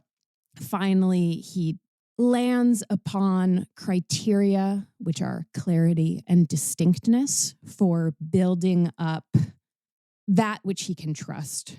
But the sort of fixed point for Descartes, even as he is able to doubt the evidence of his senses, he's able to doubt his perceptions, he cannot doubt that there is a thinking thing that is perceiving. At the moment of perception, which is a form of thought, according to Descartes, there is an I. Okay, so think of that as a sort of still fixed point. As we know from Freud, right, it doesn't take Lacan to say that humans are not transparent to themselves, right? This is one of the fundamental insights that we get from early on in Freud. You know, our motivations are largely unconscious. We are strangers to ourselves. But what Lacan is doing here is setting up something that is really thematizing that I, that subject. And in the moment when, as we'll discuss in a couple of minutes, when we get to like the actual scene, setting the scene of the mirror stage, like what's happening, what is this stage, that in the moment when it seems like we are forming a stable self, that self is always, you could call it in sort of classic Lacanian language, you could call it split. I almost might want to call it like sutured, like torn asunder. So the point here is that anything that takes the I as a stable base from which to build knowledge is itself going to be diametrically opposed to the Lacanian project. And again, it's really weird that here, like in a clinical paper, or a paper that's ostensibly clinical, or at least a paper that's being delivered at a gathering of clinical psychoanalysts, Lacan is like being, you know, and our whole field, or us all in psychoanalytic experience, we stand against this 17th century French philosopher and his basic conclusions, which underpin the entire like positivist system of a certain type of rationality. And a certain type of empiricism. Exactly, because to put in different words what Abby said so well, right, what the cogito does, right, is it grounds indubitability, certainty, the lack of doubt in a singular first-person rational subject, right? Yeah. Mm-hmm. And that's given. Whereas Lacan is going to argue, well, he's already suggested that I is a function. Moreover, it's kind of worth saying here that if it's a function, it has to be constituted. It's not necessarily given. It can be built up and it can also come apart. And it's worth saying here too, just to get a further handle on where this is going, because Freud, again, is a thinker of you know, he engages with Descartes, but not quite like this. Freud is a thinker of the ego, of the id, of the person, but not of this thing called the subject. Lacan is also going to be a thinker who is operating a different moment in which people are talking about subjectivity, because of like the relatively new field of linguistics at his point, Saussurian linguistics specifically, but also who is keen to think about critiques of the Western episteme more broadly and critiques of the cogito that he's already familiar with and that some of his audience might already be familiar with. Yeah. It's worth saying here, just to quickly point to that, right, that if you look at, well, the Latin, cogito ergo sum, you will note that these are, well, for those of us who have Latin, right, that there's no like pronoun in there. Latin could add a pronoun as a matter of emphasis, but it doesn't. Instead, both cogito, I think, and sum are marked in the first person, right? It's I am, therefore, rather, I think, therefore I am. The I is assumed from the get-go. Exactly. No, it's not assumed. It's built into the verb. It's smuggled into the verb. Right. That's another way of Sorry, saying it. not to be a language snob. Well, it's assumed as a given in the sense of it's already inscribed into cogito and sum. But as Bertrand Russell at the time will say, you know, Bertrand Russell, a major thinker of this, and also existentialist thinkers like Sartre, who, you know, Lacan is quite familiar with and who mounts a similar critique of the cogito. How do we know that the I that is doing the thinking is the same as the I that does the existing? Why not two separate I's? That could just be an artifact of language. Moreover, there's a kind of bootstrapping character, or another way the I is smuggled in, insofar as that if we were being really tightly parsimonious to describe the grounds of all thought, we can't really say, I'm thinking. It's rather, thinking is happening over here. Yeah. Or there's thinking. And I'm now going to ascribe an I into it in language. Yeah. Now, That's the bootstrapping. That's the bootstrapping. Both the Russell and the Sartrean and ultimately the Lacanian critiques of the cogito, what they kind of point to is how this thing which is supposed to be the ground for all subsequent knowledge, right? And Descartes will deductively from this cogito do everything, including develop a series of optics and theories of how perception works and mirrors work and all that stuff too. That thing is actually not a unity. It's actually a kind of artifact, a gesture that is constituted. So what Lacan is doing is basically saying, no, this thing which an entire positivist, i.e. very empirically oriented, subject-object, very secure vision of this of the thinking rational person, that's not actually on firm ground. Right. That's not a given. And at that point, it might be worth finally saying, with an eye towards what Abby said, and also something that's come up in our readings of Freud, that at the beginning of Descartes' meditations, Descartes banishes from possibility as just a sheer exigency, as an imperative, as like something that he can't accept, the idea that, one, he is hallucinating, and two, that like he is actively being misguided by a demon. By the evil, deceiving demon. Right. Literally, like he has to imagine a demon. And it's sort of like God, but evil. Yeah, it's a demiurge. I mean, I know we have a word for that, and it's Satan, but he doesn't quite. It's a demiurge more, right? It's like, or maybe even an evil genius. It's been a while. It's the people who are running the simulation, right? But in any event, he has to say, we're not in the Matrix, right? Yeah. And he reaches to theological language to do it. It's almost like it's kind of where a lot of this stuff falls apart. So it's from the get-go, even before he builds it, right? It's like, in order for me to be doing this, I can't be hallucinating, i.e. I can't be dreaming or mentally ill. And two, I can't be being deceived either by some other that's gaslighting me or through some illness that I'm experiencing. In other words, the Cartesian cogito is absolutely not the type of person, or is not the person in the full psychoanalytic sense, because in the psychoanalytic sense, one thing we always do is sleep, we dream, and are constantly deceived. And we deceive ourselves. By ourselves and others. Yes. Yeah. So of course, it makes sense that Lacan would start out by kind of throwing this gauntlet and saying that we are at odds, which is, by the way, like a nice kind of echo of Descartes throwing down a gauntlet in Discourse on the Method and saying, actually, like everything that I've read before was wrong. So there's like a kind of interesting echo. And it's worth saying here too, again, like we're spending a lot of time on this because we're unpacking it because it's so incredibly dense, but we also like remind ourselves for 1 second who his audience is here, at least in this international psychoanalytic Lacan's audience, right? Not through the text, but like as he's delivering this, he's with a whole bunch of psychoanalysts, clinicians, doctors, psychiatrists, other people who are attending this stuff.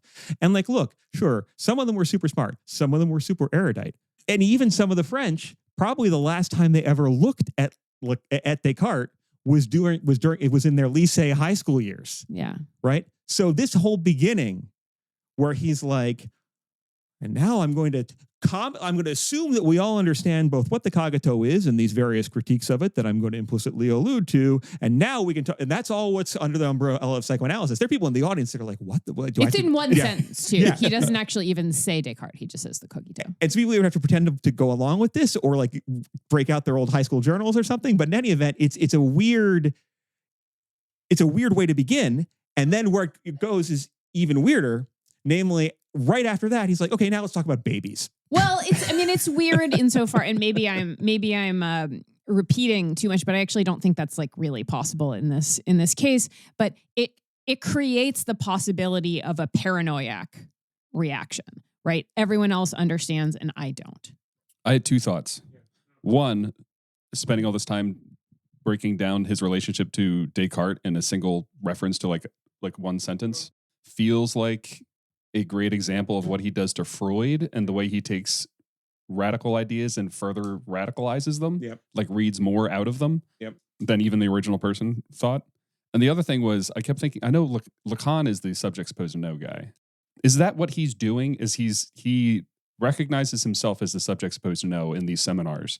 So he kicks off his seminars by taking that hat, making it as big as possible, like trying to make an umbrella for as many people as possible, as you too are also subjects supposed to know. Yes. But then the weight of that huge hat makes it so that he's the only one that can actually wear it in the room. Yeah. And everybody else is like aware of the fact that they could occupy this space if they were also as smart as him. So it's like he's both undermining the subject supposed to know position while going back around to reinforcing that, no, actually he is the subject supposed to know. He kind of takes this, he kind of like has his cake and eats it too in this way. And you can see why people who are like, oh, people would critique him and being like, oh, this person is basically like a guru style cult leader. Yeah.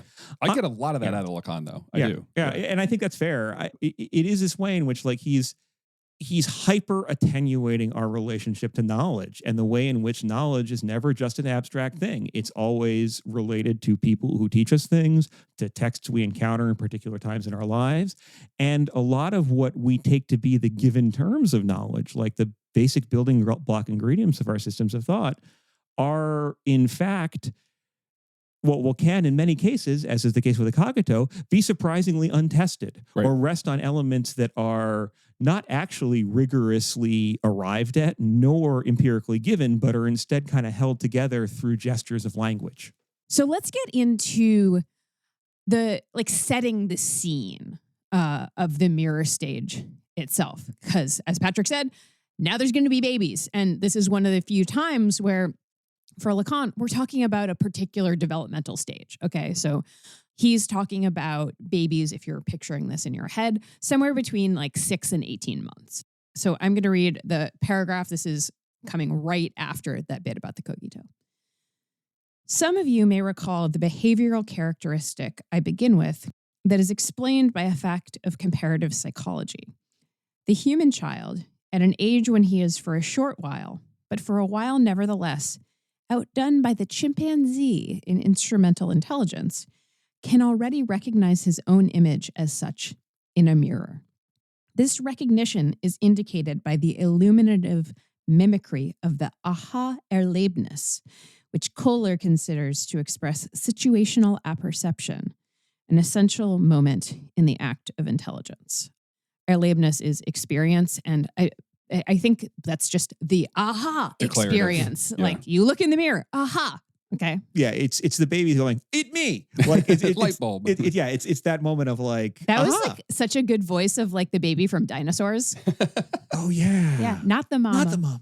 Okay, whatever. We tie out of this on that anyway, one. Yeah. Different conversation. Okay. So like first, flagging the fact it's really weird we've gone from, and we all know these things about it. As we all agree in our critiques of Cartesian, like epistemology, now let's talk about this baby and some monkeys.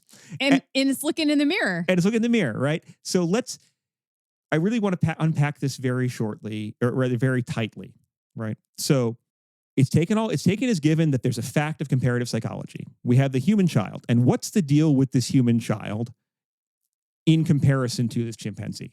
Outdone in intelligence. In instrumental intelligence, yeah. So more broadly here, let's just observe and take as read something that is oftentimes referred to as the specific, in the psychoanalytic literature by Lacan and others, as the specific prematurity of birth of human beings, right? Which is namely that babies are stupid as fuck. Yeah. Right? Yep. I mean, we love babies. Babies are adorable. But there is consider, if you will, I don't know, a horse. They lick themselves off and they like start running. I mean, what you're talking about is sort of the fourth trimester. Yeah, essentially of the baby's first 3 months outside the womb when they really cannot do much for themselves. Yes, the baby, including hold their heads up. Now, I'm not an evolutionary biologist, but we can, I think, understand that because of the trade-offs involved in our sort of cerebral mass and the limited size of the birth canal and the other stresses that are imposed upon someone who is pregnant, we can't stay around in the womb, until I don't know, could do math, right, or something, because then we'd bust out like a chest buster in Aliens or something. Like it's not tenable. So there's a way in which like we're born too early, and we, unlike that foal that can just start running beautifully across the plains, we are. We'll kind of say a lot more about this in a minute, but we are fundamentally dependent. We have no idea what's going on. And we kind of can't be left alone either. This is another thing to point out here, right? As opposed to animals that seem adapted to their environment, and like chimpanzees are doing things like a very young chimpanzee, for example, will have tool use, right? They will know they can instrumental intelligence. They can grab a stick and start like going after termites, right? That they can scratch their own back against a tree, right? That they understand and can move through space smartly. Likewise, even actually, a kitten is a good example of this, right? There's some of these lab tests where you have a table, right? A coffee table type thing that appears to end and fall off into a void. But then you extend the floor of the table, the top of the table with like plexiglass, right? So it doesn't actually end. Now, if you have a kitten, it will walk up to the edge of the table, look down, and be fooled by the glass and be like, oh, this is a steep edge. I'm not going to go over this. You put a 12-month-old on that table. They keep going. They just keep going. And it's not because they recognize the glass and are like, oh, this is just some researchers playing a trick on me. They just go right off that fucking table. They don't register a risk. Yeah. Right. It's kind of remarkable. Like I spent a lot of time around babies. It's remarkable the resilience of parents and the capacity of people to, over the course of a single day, prevent their babies from wandering into catastrophe is remarkable. Yeah. Right. And so here, Lacan is saying something, namely, that we are, in terms of survival, in terms of object permanence, in terms of tools, the human baby is, quote unquote, more stupid than a chimpanzee, if we want to use this language. Yeah. Except for one fundamental difference, which is namely that they can recognize themselves in the mirror and realize that it is them. Right. As opposed to the kitten that's like, who's this angry kitten in the mirror? Exactly. Yeah. So this is now, we can pass over the bit about this person named Kohler. What basically, among other figures here, what Lacan is drawing on are people who are involved in the school of what's sometimes called ethology, or this discipline of like animal behavior. Animal behavior. And there's some overlap there too. And he's kind of familiar with this in like sort of like phenomenology of nature and biosemiotics and stuff. We don't really need to get into that. But suffice it to say here, he's saying he's using a citation, which he may or may not have read, by the way. The guy read voraciously, but sometimes he drops names and it's part of this erudition effect and the subject's supposed to know thing. Yep. But he's basically just saying other people have noticed that babies have this capacity to self-recognize. That's distinct. And other people have said that this must say something special about the human. All right, next paragraph. So I'm picking up right where I left off here. Indeed, this act, the act being here of recognizing oneself in the mirror, indeed, this act, far from exhausting itself, as in the case of a monkey, in eventually acquired control over the uselessness of the image, immediately gives rise in a child to a series of gestures in which he playfully experiences the relationship between the movements made in the image and the reflected environment, and between this virtual complex and the reality it duplicates, namely the child's own body and the persons and even things around him. This event can take place, as we know from Baldwin's work, from the age of 6 months on. Its repetition has often given me pause to reflect upon the striking spectacle of a nursling in front of a mirror who has not yet mastered walking or even standing, but who, though held tightly by some prop, human or artificial, what in France we call a trotte bébé, overcomes in a flutter of jubilant activity the constraints of his prop in order to adopt a slightly leaning forward position and take in an instantaneous view of the image in order to fix it in his mind. So I hope you are imagining this baby, held up. I'm thinking like one of these kind of like walker things, or it could be also a parent holding him. But nonetheless, think about this baby facing a mirror, recognizing itself, leaning forward, and also think about and notice in the language that Lacan is using that there's play, there's joy. So rather than, as with the chimpanzee, who in some ways at this point is smarter in terms of like tool use, unlike that chimpanzee who's just like, yeah, okay, there's this thing, I'm going to move on. This baby is enthralled by its own image And that sort of sense of enthrallment gives rise to movement and interaction with this image in the mirror. This idea of being enthralled is really excellent. And I think it's a good way for us to think very granularly about what happens in this first paragraph that we just read, right? So we have column A, animals that recognize themselves in the mirror.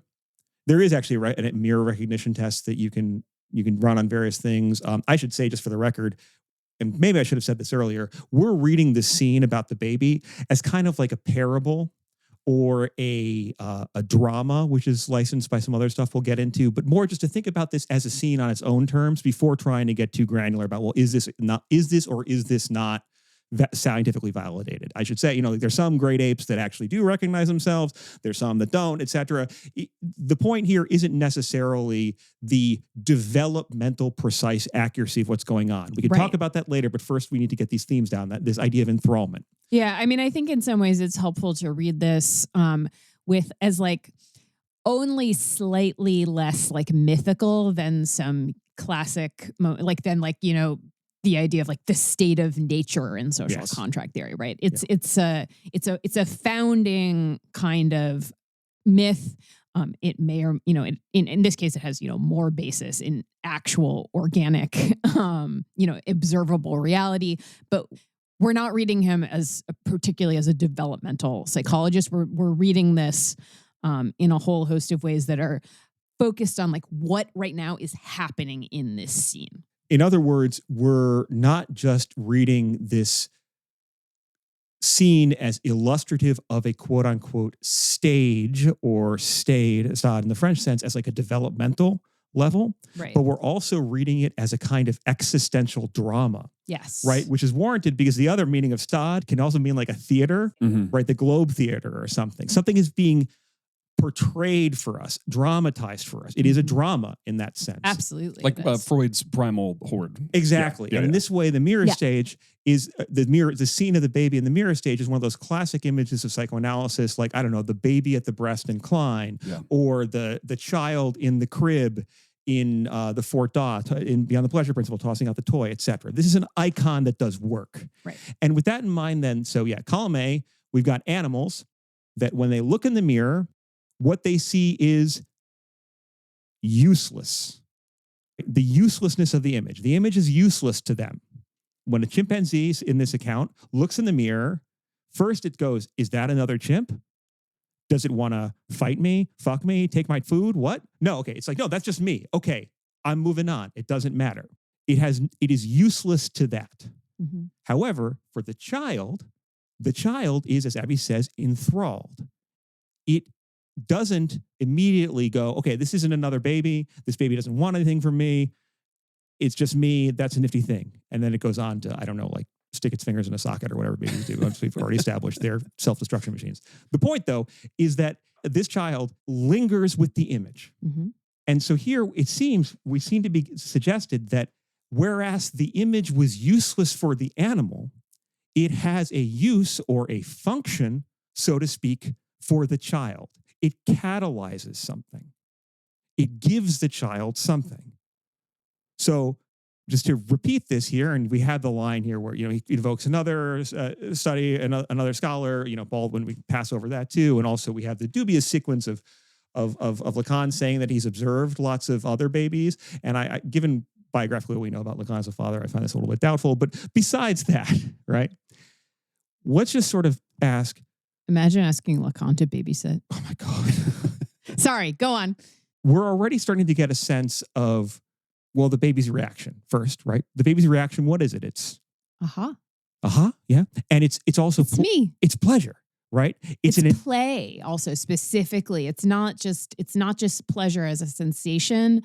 It manifests in like a kind of dynamic experimental series of movements and gestures. A recognition of potential, maybe? Yes, I like where we're going here. This is it's so a term sometimes used is that it's ludic, right? Yeah, which is a fancy way of saying play. playful. Yep. Right. Yeah, and that's playful. another way of talking about the stage, a stade in French, right? It's an arena. It could be a stadium where you're playing soccer. It could also, though, be like a gladiatorial combat, like the Colosseum. We'll get to that in a second, right? But here you have the child in this, what you might call a specular moment, a looking moment. Mm-hmm. that becomes a spectacle for it, i.e. it becomes a thing it starts becomes a playing spectacle with. for itself. Yes. In other words, we have a moment, the initial thing here is not an exhaustion of the image, but an investment in the image, a cathexis into the image, to use this language. And that cathexis produces pleasure, joy, and a sense of possibility and play. Now, in the second paragraph, Lacan adds a little bit to this, and this is where I want us to actually call back to Freud in a second, right?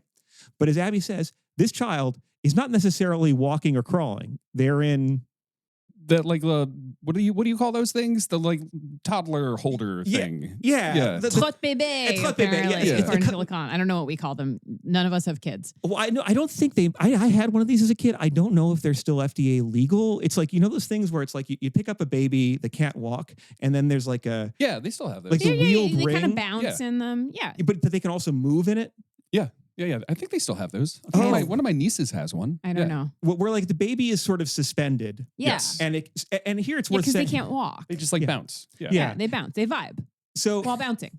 So here's the thing to note right off the bat, right? One, just quick, apart from its sort of like the questions of its intelligence, the baby is, a hot mess, right? It doesn't have good body coordination. It doesn't have object permanence. I forget when babies get stereoscopic vision, right? It certainly can't control when it pisses and shits. It's always crying, right? To be a baby is stressful and trippy. Yeah. You are a mess, but the baby sees itself in the mirror and it's like, oh, that's me. I'm coming together as something. But, and this is the key thing, it's not actually the baby on its own. It could be aspects of the outside world. It's the baby in its little mecha suit. It's the baby in the arms of its parents. It's a baby in all its jubilant activity that is constrained by a prop or a tool. We might almost say that it is having a prosthetic experience. Yeah. There's a tool around it that is compensating for its insufficiencies or lack, but in any event is giving it a type of structure that allows it to do more than it could do organically on its own. And in that way, it invokes a classic image from Freud.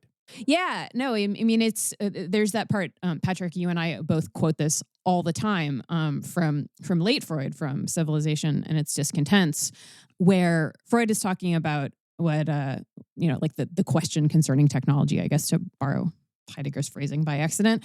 And he's thinking about whether technologies, especially technologies that reach across distances, have made us any happier, like, phones, airplanes, et cetera, et cetera. Guns. And he says, man has become, as it were, a kind of prosthetic god, which is an interesting thing to think about in the context of this baby playing, baby in the mirror. And the armature, it's like when he puts on his devices, he's quite miraculous, but even then there's still like a childlike insufficiency in him. Yep. And so, it's the idea of like the child is seeing itself as being, because it's been held up in this object, and because it's getting the mirror in front of it, the child's initial moment of pleasure, which is also its first moment of self-identification, is in fact made possible. It's visual. Oh, that's me. I'm on my own. Look how beautiful I am. I can move. That's me. It's actually not just you. It's a whole series of things that are dependently holding you up, and it's also apparatus. being mediated by. It's an apparatus. Yeah. Yes. And to put a pin in one word that Lacan uses here, that sort of begins to suggest the ways in which now this is both a developmental stage, but also kind of like almost a tragic drama, right? It's this idea that the child leans forward and takes in an instantaneous view of an image in order to fix it in its mind. And first, note that instantaneousness, right? The child says, my experiences of my body are unruly. I don't even know where my body begins or ends. But this thing in me, sometimes I'm sleeping, sometimes I'm going to bed, whatever. Sometimes I want to be up when I shouldn't be, whatever. Right now, at this moment in time, this is actually me. It's a snapshot, right? It fixes someone in the position in that way. And it's sort of timeless. It's out of relation to time. But the notion of fix here, right, carries many of the same meanings in English as in French. Fix could mean, well, fix this in your mind. Get fixated on this thing. Get held up on this thing, enthralled by this thing.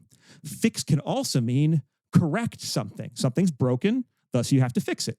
The child was previously a messy thing of limbs, but now it's been fixed into this totality of the image. But also the other sense of fix here too, and this is where we get that element of like taking something that's organic and alive and then stopping it in a moment. Yeah. It's like fixing a pin into a butterfly, or fixing a creature into a collection. There's a type of, even in the making something live, a kind of pinning something down. Yeah. I think this, we've only read a couple of, we're on page 2, right? Of this essay. We are going to come back in 2 weeks with more. We're going to finish reading this really closely and carefully.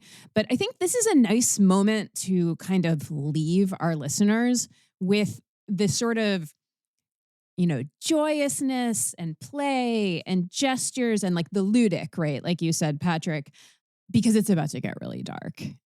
And I want to leave us with a few lines from this book that we have been praising by Malcolm Bowie, who says the following: "But jubilation and play have in fact a minor role in Lacan's narrative, which contains little by way of good news. At the mirror moment, something glimmers in the world for the first time. The child is still entirely dependent upon adults for food, security, and comfort, and still has limited control over its own bodily movements. But here, before the mirror, are the would-be autonomy and mastery of the individual in their earliest draft forms. The mirror image is a minimal paraphrase of the nascent ego." I want us to leave here with this sort of joyful, playful image of the aha before we pop the balloon, right? And before we get into the ways in which this moment, which right now is a moment of identification, that's me, before it turns out to be, twist, a moment of profound disidentification. Where we're going with all this, and I think it's going to be fun, is, and also not just like theory, cant, or jargon, right? But you can rigorously read this essay, as we will and as we've been doing, to arrive at a more robust notion of both the values and the pitfalls of identity or identification as a concept. Yeah. But also thinking about the ways in which we attach to the notion of identity.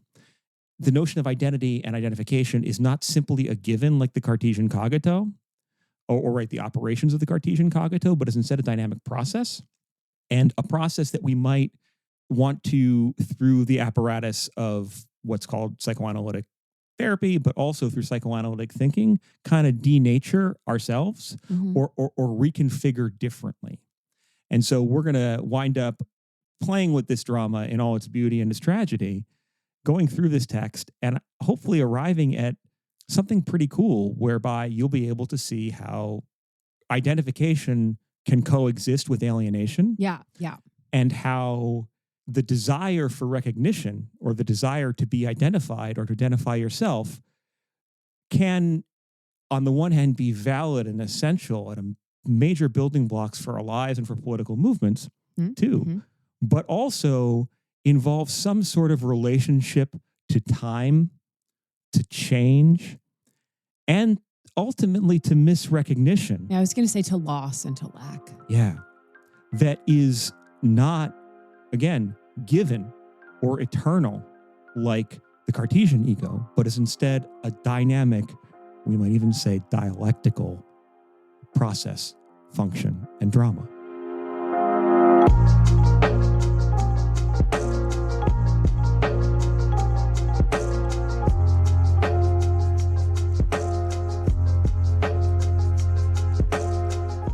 This has been an episode of Ordinary Unhappiness, a podcast about psychoanalysis, politics, pop culture, and the ways we suffer now. I'm Abby Kluchin, and today I was joined by Patrick Blanchfield and Dan Yowell. This podcast is produced by Dan Yowell. Theme music by Formal Chicken.